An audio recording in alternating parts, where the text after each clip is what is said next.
Oui, mais la RGE, c'est quoi exactement? C'est ce qui concerne que les chaudières ou... Et pour savoir comment acheter et consommer d'une façon plus éthique par rapport à l'environnement.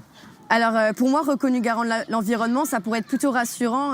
Aujourd'hui, Consomag met l'accent sur la mention RGE, autrement dit reconnu garant de l'environnement. Une des conditions sans laquelle le particulier ne peut obtenir les aides de l'État à la rénovation énergétique.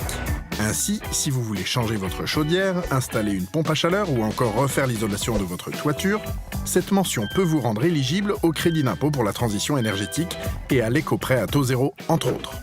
Si la mention RGE n'est pas obligatoire et que les professionnels l'obtiennent sur la base du volontariat, il permet aux professionnels de l'immobilier de valoriser leurs produits et aux entreprises et artisans du secteur du bâtiment de valoriser leur savoir-faire. Si vous voulez identifier un professionnel ou une entreprise RGE, vous pouvez vous rendre sur le site rénovationinfoservice.gouv.fr. Concrètement, les professionnels RGE s'engagent à se former, mais aussi à présenter les assurances et les références nécessaires à la réalisation de travaux de rénovation énergétique.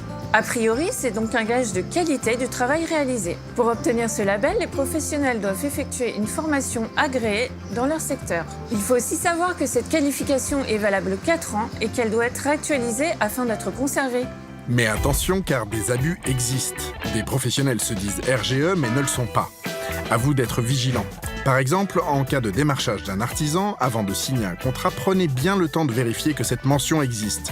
De même sur le devis, soyez attentif à sa date de validité. Cette dernière doit être indiquée et toujours valable au moment où vos travaux seront réalisés.